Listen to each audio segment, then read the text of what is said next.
د چین د بهرنیو چارو وزیر وانګي د مارچ په 22مه نیټه په توکیو کې له خپل جاپاني سیال تاکشي او یو سره په ګډه د چین او جاپان د لوړې کچې شپږم اقتصادي ډیالوګ مشري وکړه چې د دواړو لیورو د 15 حکومتي څانګو مسؤلینو پکې ګډون کړی وو. د چین د بهرنیو چارو وزیر وانګي د خپل وینا په ترڅ کې ویلي چې له شپږ کلن ځنډ وروسته چین او جاپان یو ځل بیا د لوړې کچې شپږم اقتصادي ډیالوګ جوړوي او مخیده ده چې د دواړو هیوادونو د مشرانو مهم توافقات پلي کړي، د اقتصادي ستراتیژي او عمومي تګلارو په برخو کې خپلمنځي همغږي پیاوړې کړي،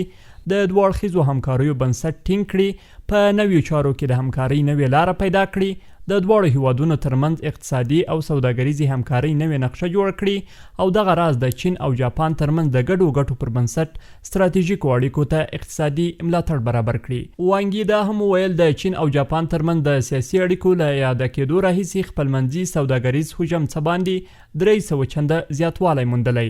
او له مسلسلو 15 کلونو راهیسې یې کچه له 300 میلیاردو ډالرو زیاته ده او دوه اړخیزې پانګونې یې عموماً 140 میلیاردو ډالرو ته رسیدلې دي. د دواړو هیوادونو ترمنځ صنعتي همکارۍ مخ په زیاتېدو دي، اقتصادي ګټې یو له بل سره شریکوي او د دواړو هیوادونو خلکو ته واقعي ګټې رسوي. له دې څخه څرګندېږي چې چین او جاپان یو د بل سیالان نه دي بلکې همکاران او فرصت برابرونکي دي، نو دواړه خواوې باید د یو بل ملاتړ وکړي.